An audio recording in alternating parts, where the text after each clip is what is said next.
าเลยบรอ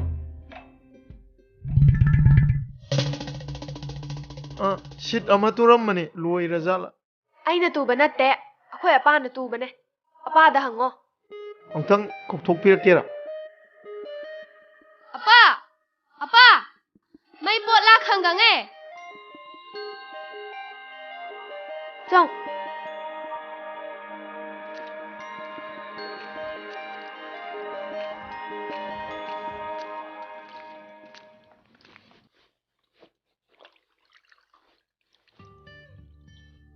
การีนี่กายนะเฮฟวี่ดิวตี้กับทันจันแล้วนะกงเจียงเฮกมาแล้วนะมันจะรู้พี่ช่วยหรอเอ๊ะพี่สู้ดิสิบุพี่สู้ดิได้หังนี่แน่จากที่ทงนะบรอลอยเด้จากติงกับใส่ลอยเด้กันอาการีน้อยสิบ่ทูสิหรอ东西偷了个影戏อาชิบุก็ได้สตาร์ทโอเคอะดูเท่าดิมันป้าดออะดูเนี่ยเห็นแล้วน้องนิ่งจานี่ลักบรอมาดุงจังเกียไงสิอะปัวชิดกะลอยใช่ไงเด้ใช่ไงรำเนี่ยปัดรำเนี่ยชิดเอาไอ้รำนี่สตาร์ทเอาพร้อมป้าบุ้งได้หรอกากาเนี่ยนี่หุ่นนี่สิเตช่วยเดินปีระนี่ไปไปจัลเฮ้ยแต่บุ้ยจุนเนี่ยนั่น俺ไม่ต้องการีตัวนู้นตรีฟงก็ใครตัวการีจะเล่าอะไรกันได้การีชิบุสตาร์ทได้ตัวแก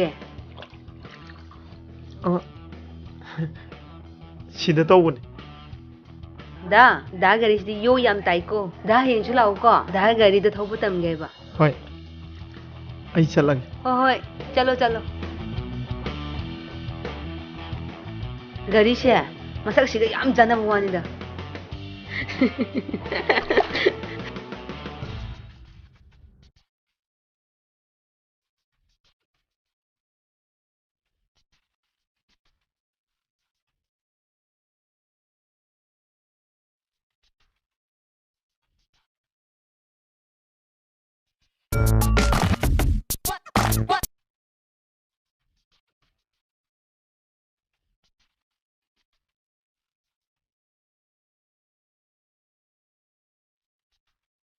นังบัวอะคุยนังร่างขันลูบเดรสตัวเชลก็เล่าอย่างตัวอะดูดิกระชันทงพุ่นด้วยนะเช็ดกี่ตรงนี่อะคุยชาร์ไมเคิลแจ็คสันยี่ซีดีดียังบ้ายังอะดูที่มาสามตั้งดิสเพลย์ตัวละกับทรดูนะซีกับทรยังไงเนี่ยกับทรยังไงเนี่ยเช่กับทรเนี่ยสนับตุ้มเบี้ยอีกการนึงเนี่ยอีกการนึงกับทรเนี่ยไอ้ตั้มเนี่ยมาสามกับทรก็จะรู้กันสักทียาฮู้ยาฮู้ยา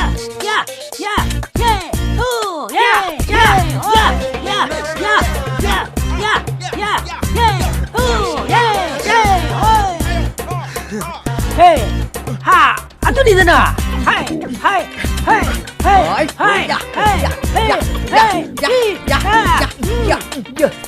มาเลยกันนะดูดิสกุลมาซะฮะแล้วมึงเลยสมาสมาเลยภาษาอะไรนั่นไม่เกี่ยวกับสมาเลยยังไม่ภาษาอุราสกุลมาซะนับเนี่ยนังนั่งภาษากราบเฮ้มาพี่มาโรเนี่ยเนี่ยไกลมัวปนกขังดรียังฉันไปสุ่งมดรี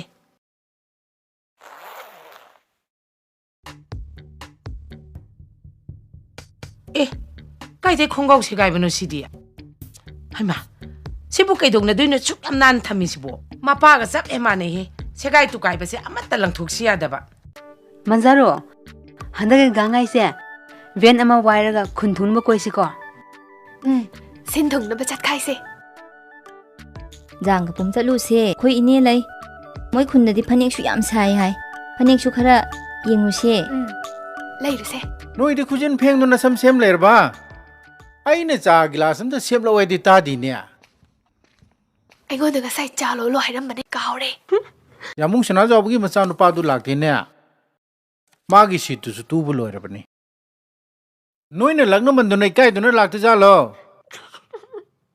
ไอ้ดุมจัลลูร์ก็ทิลูร์สิรักขังดีเนี่ยอะป้าแกดูใบจัดตัวเนาะเล่าบ่มาหลายหลักจ้ะนี่ไอ้คุยบูขบารยวนใบแต่แต่มาคุยไม่ยุ่มจัดเลยทิ้งกันรอเฮ้ยทุ่มเลวเนี่ยเฮ้ยนั่งอินเดจินจิตอันนั้นถูกเลยตายก็จับเฮงมานาร์ตัวน่ะจุ่มเมียเป้ามากินมาจินเจตายก็จับมันนะมันเนี่ยเสกเนี่ยมันเด้อวัดหุ่มพูมันเนี่ยมาสิดิอะป้าไอ้ยี่ไลเซนส์ตัวเราละบ่เฮ้ยไอ้เนี่ยนั่งเก็บป้าตัวนี้สินาร์ปนี่มาเนาะออฟฟิศอะไรพุทธมารายินพูจารานี่อันนี้ police น่ะพาอะไรก็พาอะไร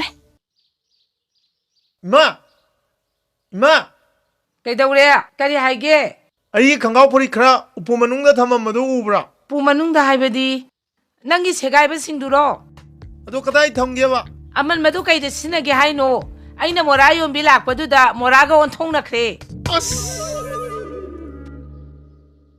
ꯑꯁꯤꯒꯤꯗꯃꯛꯇ ꯃꯀꯣꯛꯀ ꯄꯥꯏꯅ ꯇꯧꯔꯤꯁꯤꯅ ꯀꯩꯗꯧꯔꯤꯅꯣ ꯁꯤꯅ ꯑꯗꯨ ꯑꯣꯏꯔꯒꯅ ꯅꯣꯏ ꯐꯥꯗꯔꯒꯤ ꯄꯩꯁꯥ ꯍꯥꯞꯄ ꯒꯣꯗ꯭ꯔꯦꯖꯇꯣ ꯑꯗꯨ ꯑꯣꯏꯅ ꯊꯨꯒꯥꯏꯔꯣ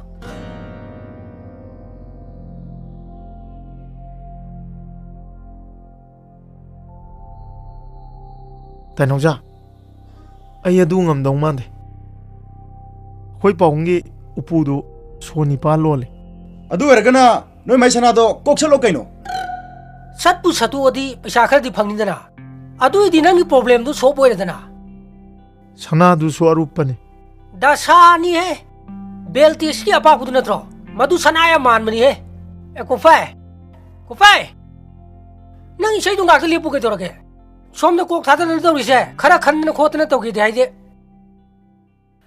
ꯑꯦ ꯄ꯭ꯂꯥꯟ ꯑꯃ ꯂꯩꯔꯦ ꯀꯔꯤ ꯄ꯭ꯂꯥꯟꯅꯣ ꯇꯣꯞ ꯂꯩꯇꯒꯤꯗ ꯌꯥꯁꯨꯜ ꯐꯥꯎꯕ ꯗꯣꯅꯦꯁꯟ ꯆꯠꯂꯁꯦ ꯇꯥꯏꯅꯧꯁꯥ ꯀꯔꯤ ꯃꯔꯝꯒꯤ ꯗꯣꯅꯦꯁꯟ ꯆꯠꯇꯣꯏꯅꯣ ꯑꯩꯈꯣꯏ ꯌꯥꯃꯨꯡꯒꯤ ꯐꯨꯔꯤꯠ ꯈꯣꯡꯒ꯭ꯔꯥꯎ ꯂꯩꯅꯕ ꯐꯨꯔꯤꯠ ꯈꯣꯡꯒ꯭ꯔꯥꯎ ꯂꯩꯕꯒꯤ ꯗꯣꯅꯦꯁꯟ ꯆꯠꯄ꯭ꯔꯥꯕꯨ ꯄꯨꯂꯞ ꯂꯥꯟꯗꯅ ꯇꯣꯛꯀꯅꯤ ꯍꯦ ꯅꯥꯇ꯭ꯔꯪ ꯅꯪꯅ ꯇꯔꯪ ꯑꯃꯗ ꯂꯩꯔꯤꯉꯩꯗ ꯑꯩꯈꯣꯏ ꯉꯥꯡꯅꯩꯁꯦ ꯀꯩꯝ ꯇꯥꯔꯝꯃꯔꯣꯏꯅꯦ ꯇꯔꯥꯗꯣ ꯈꯜꯂꯤꯉꯩꯗ ꯃꯥꯏ ꯁ꯭ꯄꯤꯀꯔ ꯂꯥꯏꯟꯁꯦ ꯑꯃꯨꯛ ꯅꯥꯟꯊꯣꯛꯑꯝꯃꯅꯤ ꯅꯥꯟꯊꯣꯛꯑꯦꯅꯦ ꯁꯦ ꯑꯦ ꯁꯤ ꯑꯣꯏꯗꯤ ꯇꯥꯔꯝꯃꯅꯤ ꯇꯥꯔꯕ ꯃꯌꯥꯝ ꯀꯩꯀꯩ ꯉꯥꯡꯅꯈ꯭ꯔꯒꯦ ꯑꯩꯈꯣꯏ ꯉꯁꯥꯏꯗꯩ ꯉꯥꯡꯅꯔꯤꯁꯦ ꯅꯪ ꯃꯀꯣꯛꯇꯩ ꯍꯧꯗꯣꯔꯕ ꯌꯥꯔꯦ ꯍꯣꯔꯦꯟ ꯂꯤꯔꯒꯦ ꯇꯣꯛꯑꯣ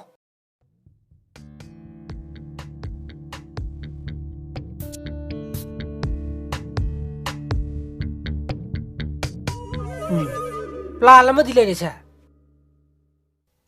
ꯍꯜꯂꯣ ꯁꯤꯕꯨ ꯄꯥꯕꯨꯡ ꯁꯅꯥꯖꯥꯎꯕ꯭ꯔꯥ ꯃꯥꯅꯤ ꯀꯅꯥꯅꯣ ꯇꯥꯛꯄꯤꯌꯨ ꯄꯥꯕꯨꯡꯒꯤ ꯏꯆꯥꯅꯨꯄꯥꯗꯣ ꯆꯦ ꯆꯥꯡ ꯌꯥꯎꯗꯕꯩ ꯐꯥꯔꯦ ꯍꯥ ꯑꯣꯐꯤꯁ ꯌꯧꯗ꯭ꯔꯤꯉꯩꯗ ꯊꯨꯅꯪꯗ ꯂꯧꯊꯣꯛꯄꯤꯔꯣ ꯀꯨꯏꯊꯔꯒꯗꯤ ꯐꯔꯔꯣꯏ ꯏꯕꯨꯡꯉꯣ ꯆꯦ ꯆꯥꯡ ꯂꯣꯏꯅ ꯁꯨꯖꯩ ꯑꯗ ꯅꯣꯡ ꯆꯣꯠꯂꯦ ꯍꯥꯏꯗꯅ ꯑꯩꯅ ꯒꯥꯔꯤꯗ ꯍꯥꯞꯇꯕꯅꯦ ꯑꯩ ꯂꯥꯛꯆꯒꯦ ꯃꯐꯝ ꯀꯗꯥꯏꯗ ꯑꯣꯏꯔꯕꯅꯣ ꯄꯦꯂꯦꯁ ꯒꯦꯠ ꯃꯃꯥꯡꯗꯅꯦ ꯄꯥꯕꯨꯡ ꯃꯇꯝꯒꯤ ꯆꯠꯅꯕꯤ ꯈꯪꯕꯤꯌꯨ ꯁꯦꯟ ꯊꯨꯝ ꯈꯔ ꯌꯥꯎꯕꯤꯔꯛꯑꯣ ꯀꯩꯅꯣ ꯍꯥꯏꯁꯤꯕꯨ ꯍꯩ ꯃꯃꯥ ꯒꯥꯔꯤꯒꯤ ꯆꯦ ꯆꯥꯡꯗꯨ ꯄꯨꯔꯛꯑꯣ ꯍꯩ ꯅꯄꯥ ꯂꯥꯛꯇ꯭ꯔꯤꯐꯥꯎꯗꯤ ꯈꯔ ꯈꯥꯡ ꯇꯥꯕꯅꯤꯅ ꯍꯥ ꯆꯦ ꯆꯥꯡ ꯁꯨꯗꯕꯅꯤꯅ ꯑꯦ ꯇꯥꯊꯤꯕ ꯌꯦꯁ ꯁꯔ ꯅꯪ ꯁꯦꯠꯇꯣ ꯈꯔ ꯀꯟ ꯂꯥꯎ ꯍꯣꯏ ꯅꯪꯒꯤ ꯁ꯭ꯄꯤꯀꯔꯗꯣ ꯁꯥꯜꯂꯒ ꯐꯥꯎꯗꯨꯅ ꯇꯥꯅꯕ ꯈꯪꯉꯦꯗꯅ ꯈꯪꯒꯅꯤ ꯑꯦ ꯀꯨꯞꯐꯥꯏ ꯅꯪꯒꯤ ꯅꯣꯡꯃꯩꯗꯣ ꯔꯪ ꯈꯔ ꯀꯣꯛꯄꯅꯤ ꯁ꯭ꯋꯥꯏꯗ ꯌꯥꯝ ꯀꯟꯅ ꯅꯛꯁꯜꯂꯛꯀꯅꯨ ꯑꯁꯥꯏ ꯑꯣꯟꯊꯣꯛ ꯂꯩꯌꯨ ꯍꯣꯏ ꯇꯥꯏꯅꯧꯁꯥ ꯀꯕꯣꯛ ꯂꯩ ꯀꯩꯅꯣ ꯇꯥ ꯀꯥꯕꯨ ꯂꯩꯒꯦꯗꯤ ꯁꯥꯔ ꯍꯥꯏꯌꯨꯅꯦ ꯌꯦꯁ ꯁꯔ ꯆꯠꯂꯣ ꯑꯁꯥꯏ ꯂꯦꯞꯄꯨ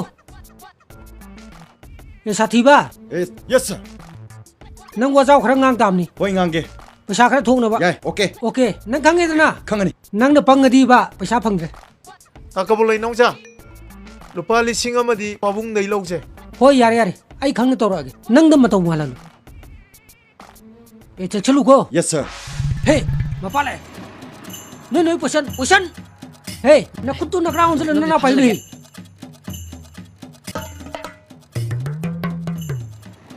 ꯍꯩ ꯔꯤꯛꯁꯣ ꯈꯥꯝꯃꯨ ꯍꯩ ꯁꯦ ꯅꯪ ꯄꯩꯁꯥꯁꯤ ꯂꯧ ꯁꯦ ꯃꯨꯉꯥ ꯒꯥꯔꯤꯒꯤ ꯆꯦ ꯁꯤꯗ ꯂꯩꯔꯦ ꯍꯦ ꯆꯦ ꯆꯥꯡꯗꯣ ꯆꯦꯛꯁꯤꯟꯅ ꯌꯦꯡꯉꯨ ꯅꯝꯕꯔꯒꯗꯨ ꯆꯨꯝꯕ꯭ꯔꯥ ꯌꯦꯡꯉꯨ ꯌꯦꯁ ꯁꯔ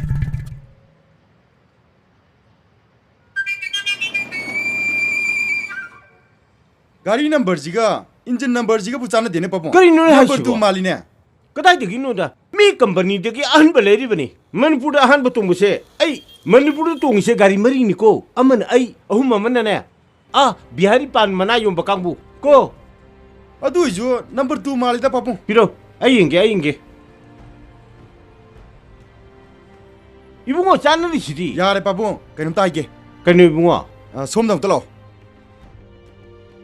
ꯑꯩꯈꯣꯏ ꯗ꯭ꯌꯨꯇꯤ ꯂꯣꯏꯔꯦ ꯉꯁꯥꯏꯗꯒꯤꯅꯦ ꯑꯩꯈꯣꯏ ꯅꯆꯥꯁꯦ ꯁꯪꯕꯗꯅꯦ ꯁꯤꯐꯥꯏꯈꯩ ꯂꯣꯏꯅ ꯋꯥꯔꯦ ꯑꯗꯨꯅ ꯄꯩꯁꯥ ꯈꯔ ꯄꯤꯔꯝꯃꯨ ꯀꯩꯅꯣꯅꯦ ꯏꯕꯨꯡꯉꯣ ꯆꯦ ꯆꯥꯡ ꯁꯨꯔꯗꯕꯨ ꯀꯩꯗꯧꯕꯩ ꯄꯩꯁꯥ ꯄꯤꯗꯣꯔꯤꯅꯣ ꯑꯩꯈꯣꯏꯅ ꯐꯥꯔꯤꯁꯦ ꯆꯦ ꯆꯥꯡ ꯁꯨꯗ꯭ꯔꯤꯉꯩꯗ ꯐꯥꯕꯅꯤ ꯃꯃꯥꯡꯒꯤ ꯋꯥꯔꯤꯅꯦ ꯑꯩꯈꯣꯏꯅ ꯁꯥꯔꯤꯁꯤꯅ ꯆꯦ ꯆꯥꯡꯁꯤꯗꯤ ꯍꯧꯖꯤꯛꯇ ꯄꯨꯔ ꯂꯥꯛꯄꯅꯤ ꯏꯕꯨꯡꯉꯣ ꯑꯩ ꯄꯥꯕꯨꯡ ꯄꯩꯁꯥ ꯄꯤ ꯉꯝꯃꯣ ꯆꯦ ꯆꯥꯡꯁꯦ ꯄꯥꯏꯁꯤꯟꯖꯔꯒꯦ ꯑꯩꯈꯣꯏ ꯑꯣꯐꯤꯁꯀꯤ ꯕꯥꯟꯗꯣ ꯀꯧ ꯀꯧꯔꯒꯦ ꯃꯁꯤ ꯑꯣꯐꯤꯁꯇ ꯄꯨꯈꯠꯈ꯭ꯔꯁꯤ ꯃꯉꯣ ꯀꯩꯁꯨ ꯀꯥꯏꯗꯦ ꯀꯧꯔꯁꯨ ꯅꯣꯏ ꯑꯣꯐꯤꯁ ꯀꯥꯡꯕꯨꯗꯣ ꯑꯩ ꯂꯣꯏ ꯈꯪꯅꯩ ꯑꯩ ꯆꯠꯂꯒ ꯍꯦꯛꯇ ꯍꯥꯏꯅꯔꯒꯦ ꯁꯥꯔ ꯑꯩ ꯐꯥꯏꯔꯤꯁꯦ ꯂꯥꯏꯁꯦꯟꯁ ꯌꯥꯎꯗꯕꯩꯅꯦ ꯍꯥꯏꯗꯥꯏꯅꯦ ꯀꯥꯎꯏꯅꯦ ꯃꯥꯅꯤꯅꯦ ꯂꯥꯏꯁꯦꯟꯁ ꯌꯥꯎꯗꯕꯩꯅꯤꯅꯦ ꯄꯥꯕꯨꯡ ꯂꯥꯏꯁꯦꯟꯁ ꯌꯥꯎꯗꯅ ꯒꯥꯔꯤ ꯊꯧꯕꯒꯤ ꯂꯨꯄꯥ 1,000 ꯐꯥꯏꯟ ꯅꯠꯇ꯭ꯔꯒꯅ ꯊꯥ ꯑꯃ ꯖꯦꯜꯗ ꯂꯩꯕ ꯀꯅꯥꯅ ꯐꯩ ꯑꯝꯇ ꯈꯜꯂꯨ ꯄꯥꯕꯨꯡ ꯄꯤꯊꯣꯛꯈ꯭ꯔꯣ ꯂꯝꯕꯤ ꯁꯣꯔꯣꯛꯁꯤꯗ ꯑꯩꯕꯨ ꯑꯉꯥꯎꯕꯗꯧꯅ ꯄꯤꯊꯣꯛꯈ꯭ꯔꯣꯕ ꯌꯥꯔꯔꯣꯏꯕ ꯑꯩ ꯏꯀꯥꯏꯕꯅ ꯂꯣꯏꯔꯦꯕ ꯄꯥꯕꯨꯡ ꯄꯤꯊꯣꯛꯈ꯭ꯔꯣꯕ ꯍꯩ ꯃꯐꯝ ꯃꯔꯥꯡ ꯈꯪꯗꯅ ꯁꯦꯜ ꯄꯤꯕ ꯌꯥꯕ ꯅꯠꯇꯦꯅꯦ ꯆꯦ ꯆꯥꯡ ꯁꯨꯔꯗꯕꯨ ꯀꯩꯗꯧꯕꯩ ꯄꯩꯁꯥ ꯄꯤꯗꯣꯔꯤꯅꯣ ꯂꯥꯏꯁꯦꯟꯁ ꯌꯥꯎꯗꯕꯩ ꯐꯥꯏꯅꯤ ꯆꯦ ꯆꯥꯡ ꯁꯨꯗꯕꯩ ꯅꯠꯇꯦꯕ ꯄꯥꯕꯨꯡ ꯁꯦ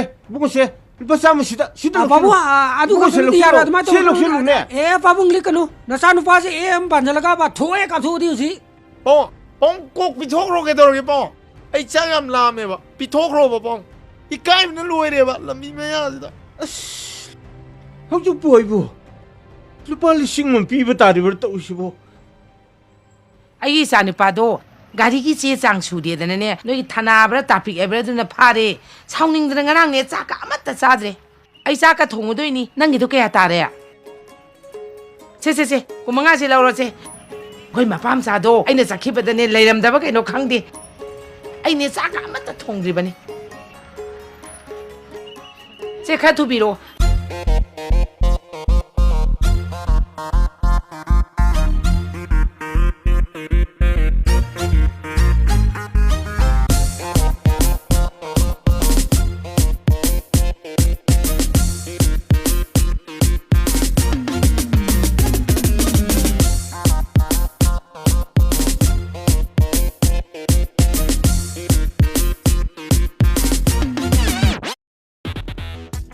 이붕어, 낭부 까나 항발락부노, 까나 우나발락부노. 마, 나마이 동또 원찰 오체 연기, 나마이 동또 원찰 오네 해. 낭부 까나 노이미, 아이부 우기금주 따우리미. 이마 이 또업 레럭테이니, 좀 tuition 오자 아마 티럭거니. 시다디 tuition 따부 와자디 레이티. 예스군다이니 하이럭프로. 이마 아이 아스파이다 흥자루라게. 레이트레 오늘 말이 어드레스. ꯍꯧꯖꯤꯛꯀꯥꯟꯒꯤ ꯑꯉꯥꯡꯁꯤꯡꯅꯦ ꯇꯧꯔꯤꯁꯤꯅ ꯐꯤꯖꯦ ꯆꯥꯛꯆꯦꯅꯤ ꯀꯥꯏꯅ ꯌꯦꯡꯅꯤꯡꯗꯕꯅ ꯃꯈꯣꯏ ꯃꯌꯥꯝꯁꯤꯒ ꯌꯦꯡꯅꯔꯨꯔꯕꯗꯤ ꯑꯩꯒꯤ ꯏꯆꯥꯁꯦ ꯌꯥꯝ ꯐꯔꯦ ꯑꯁꯤꯃꯛꯅꯅꯤꯅꯦ ꯃꯈꯣꯏ ꯄꯥꯕꯨꯡꯅ ꯁꯤꯗ ꯊꯝꯗꯗꯅ ꯕꯣꯔꯗꯤꯡꯗ ꯊꯝꯃꯤꯕꯁꯦ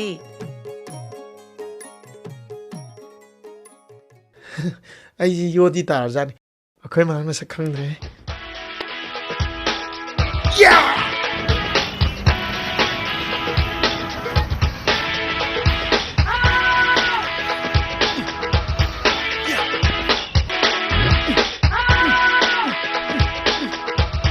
ꯇꯧꯔꯤꯁꯤ ꯌꯦꯡꯉꯨꯅꯦ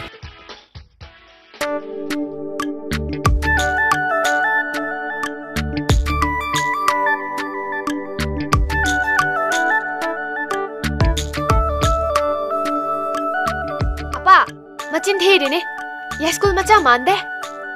야스쿨 마차 오이라가부 아시군바 드레스 셋가드로.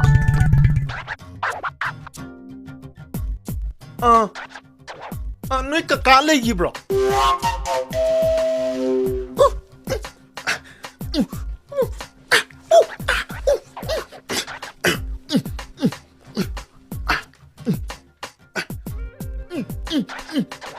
아빠, 많이 강해.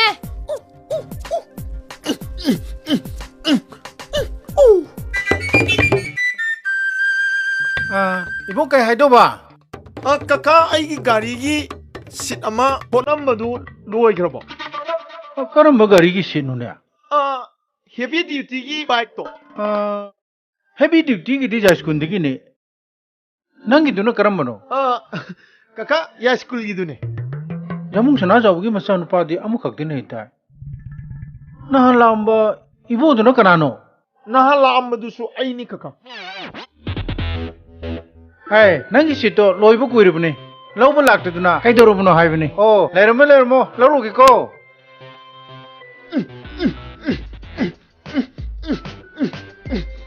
ꯀꯀꯥ ꯁꯦ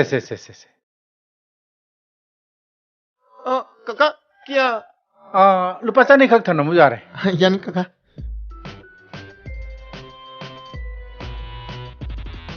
ꯀꯁꯤ ꯁꯨꯔꯕ ꯑꯝꯇ ꯌꯦꯡꯒꯦ ꯁꯨꯔꯦ ꯁꯨꯔꯦ ꯀꯥ ꯑꯗꯨꯗꯤ ꯑꯩ ꯑꯃꯨꯛ ꯀꯥꯞꯊꯣꯛꯆꯔꯨꯈꯤꯒꯦ ꯑꯣ ꯍꯣꯏ ꯍꯣꯏ ꯖꯥꯠ ꯖꯥꯠꯅꯤ 이모 ꯀꯩꯗꯧꯔꯒꯦ ꯀꯀꯥ ꯑꯩꯒꯤ ꯃꯣꯕꯥꯏꯜ ꯐꯣꯟ ꯌꯨꯝꯗꯩꯗꯤ ꯄꯨꯔꯛꯄ꯭ꯔꯅꯦꯍꯦ ꯑꯃꯨꯛꯇ ꯌꯦꯡꯉꯣ ꯄꯨꯖꯔꯛꯑꯦ ꯀꯀꯥ ꯑꯗꯣ ꯁ꯭ꯋꯥꯏꯗ ꯌꯦꯡꯕꯤꯔꯣ ꯅꯪꯒꯤ ꯐꯣꯟꯗꯒꯤ ꯑꯃꯨꯛꯇ ꯈꯤꯡꯂ ꯌꯦꯡꯉꯣ ꯁ꯭ꯋꯥꯏꯗ ꯅꯝꯕꯔ ꯍꯥꯏꯔꯛꯑꯣ 9856 sorry 9615253463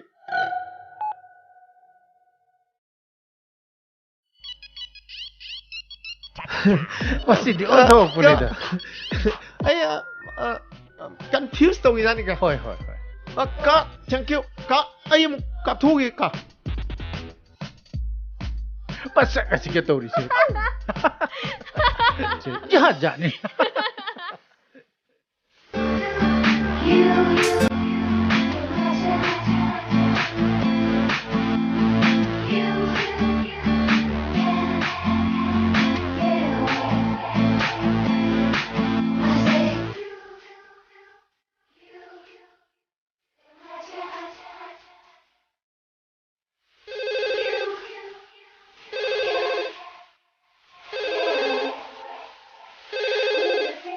Kanano sina?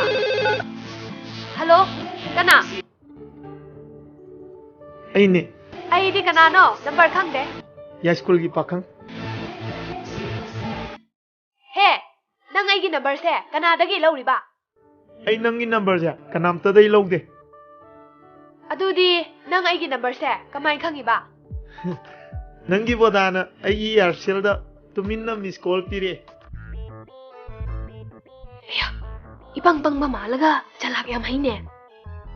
Phone mangkhre hairaga aigi number khangdokre. Kanano? As nahangi luna thauba yam paktaba nupa dune. Manzaru, time pass tause khaijalo. Manzaru, time pass Dillian se. Ya school pakhang ngau ba mingdi kai kawi khangna se. ꯁꯅꯥꯇꯣꯝꯕꯤ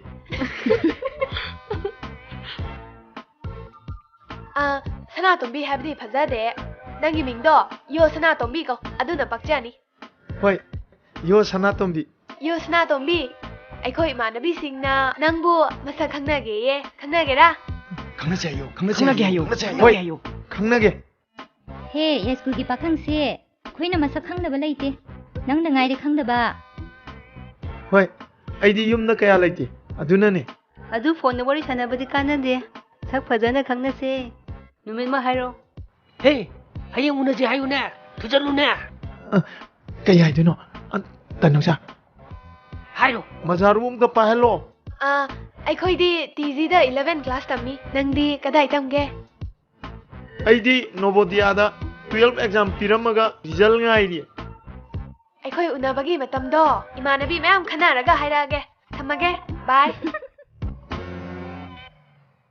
ꯃꯖꯥꯔꯨ ꯑꯩ ꯄꯥꯔꯇꯤꯗꯣ ꯃꯁꯛ ꯂꯣꯏ ꯅꯥꯞꯄꯅꯤꯍꯦ ꯑꯩꯈꯣꯏ ꯁꯅꯥꯇꯣꯝꯕꯤꯒꯤ ꯃꯇꯦꯡꯗꯒꯤ ꯑꯩꯈꯣꯏꯁꯨ ꯀꯩꯁꯥꯝꯊꯣꯡ ꯅꯨꯄꯤ ꯈꯔ ꯈꯪꯅ ꯇꯥꯔꯦꯅꯦ ꯍꯥ ꯈꯪꯅ ꯇꯥꯝꯅꯤ ꯀꯩꯅꯣ ꯌꯥꯕꯨ ꯑꯩꯁꯨ ꯑꯃ ꯀꯣꯏꯅꯔꯒꯦ ꯆꯠꯂꯣꯍꯦ ꯃꯁꯛꯅꯤꯅ ꯀꯣꯔꯤꯌꯥꯒꯤ ꯈꯣꯡꯀ꯭ꯂꯥꯏ ꯆꯨꯕ ꯂꯥꯏꯔꯕ ꯉꯥꯡꯉꯦ ꯃꯥꯜꯂꯅ ꯑꯩꯗꯤ ꯊꯤꯔꯦ ꯅꯣꯏꯗꯤ ꯐꯖꯔꯦ ꯌꯥꯝ ꯐꯖꯔꯦ ꯐꯖꯔꯦ ꯅꯥꯜꯂꯗꯅ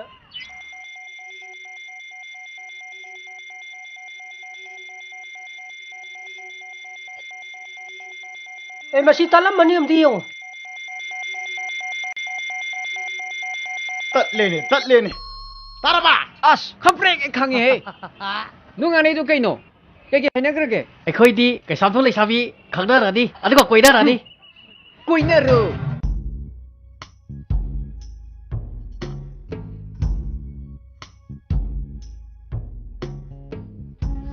ꯀꯨꯝꯒꯤ ꯍꯔꯥꯎꯕ ꯒꯥꯡꯉꯥꯏꯒꯤ ꯀꯨꯝꯍꯩꯗꯤ ꯆꯍꯤ ꯈꯨꯗꯤꯡꯒꯤ ꯂꯦꯞꯇꯅ ꯂꯥꯛꯑꯦ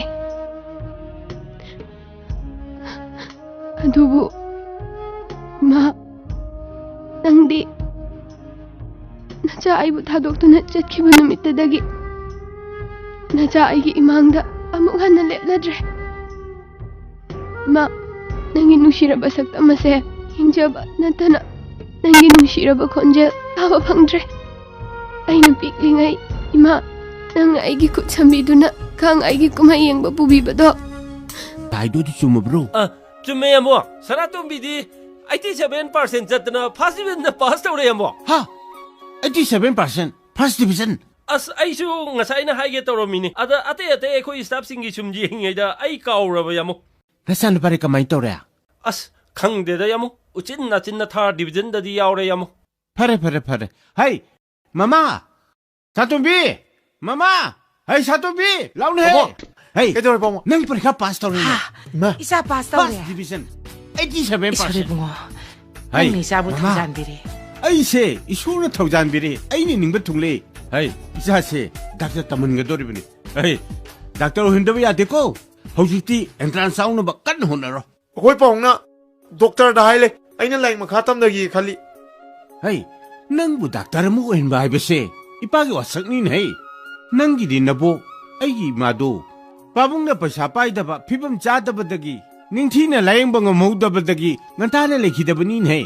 Imung sidane doctor ma le hindaba yade hai bese. Ipagi wasak ni ne. Aduna nang doctor mu hindaba yade bani nei. Ima sak thiramagi. Thuna lao ko. Lao. Hoi ma. Mandum sadu bu dei harege. Ado mani duri noi khara hai khro. Ado hayin sak jara mazar siko.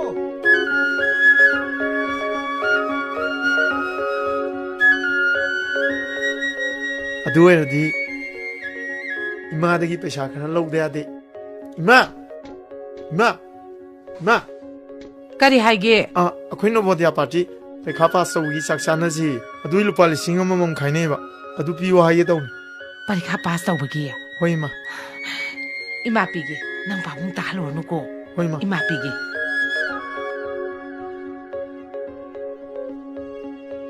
Lupa lising amadi phanga. Adu itadi. Magina cousin, magina lamana. Aduga aigina. Mazaru. Adudi akhoi gi amu intro torge. Magina sathiba. Magina tathiba. Adu maina kokkai. Aduga akhoi gi brozina. Aigina kabole inausa. Oh, Aigina. Yosna Tommy.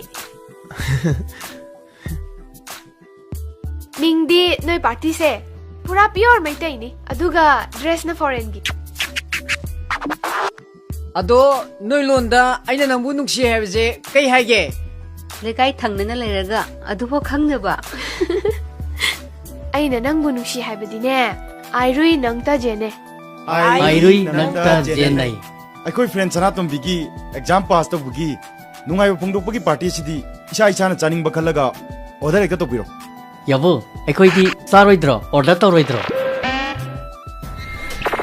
Masigi kopi maman ta kije. Atai di ko na khanasi. Cousin, akhoi coffee hana kaurase. Chausu koro. Coffee ahom, chau ahom ga. Akhoi jo kopi do manga kakta. Atai di hinsam ta pa kije.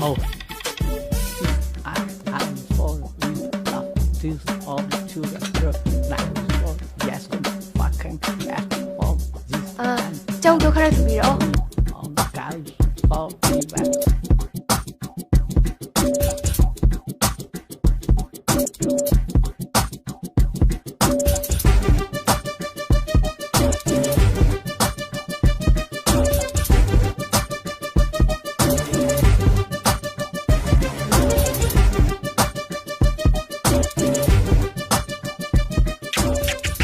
Ta jatana pa sai ni.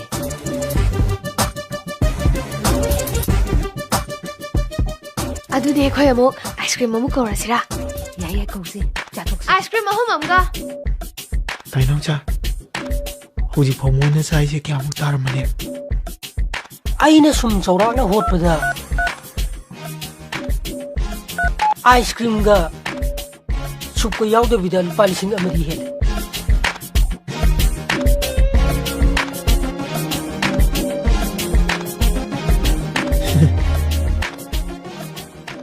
Moidi chadre. Takbok le. Noi su khara chau dana. Sara roi. Angang jing mo sa khan nungai ta yaw ba. Aduna ni.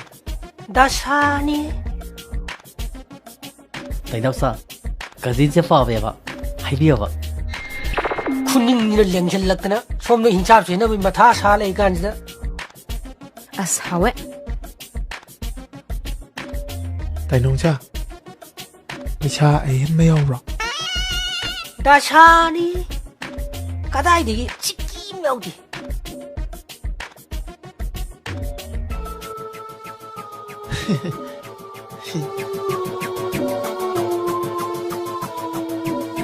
ꯆꯠꯇꯤ ꯆꯠꯈꯤꯅꯨꯀꯣ ꯍꯟꯖꯜꯂꯛꯈꯣ ꯑꯩ ꯏꯇꯣꯝꯗ ꯍꯨꯃꯥꯡ car ꯑꯃꯨꯛ ꯂꯩꯍꯧꯔꯅꯤ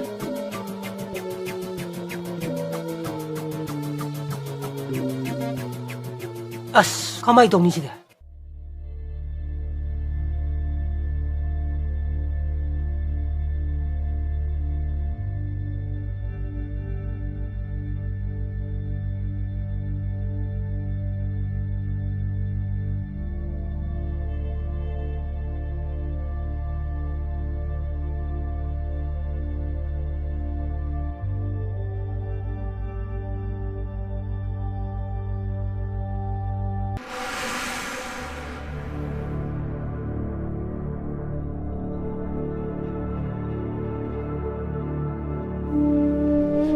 이봉아, 잔트라시 나봉나 nan기다막다 사람바니 망한 봐야지.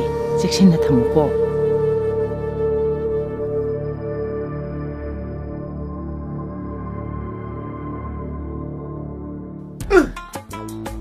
타비우 타비우 마우나 레샤비 아무것도 카트나 자세히 타비우 타비우 닝한 비가노 영의 누비 앙앙 로이나 거토비로 자기 싱글로이나 또비로 타비우 타비우 타이봉 미우로나 보가 콧dum 칭느라 나가 콧박시들을 하는 타비우 타비우 타르가 짜버니 타들이 짜버니 타진 비우 바꿔볼래 남자 항미 알고 항하게 야래 하고 맛보기 띠 꽉! 그라톤 비 꽉! 꽉! 꽉!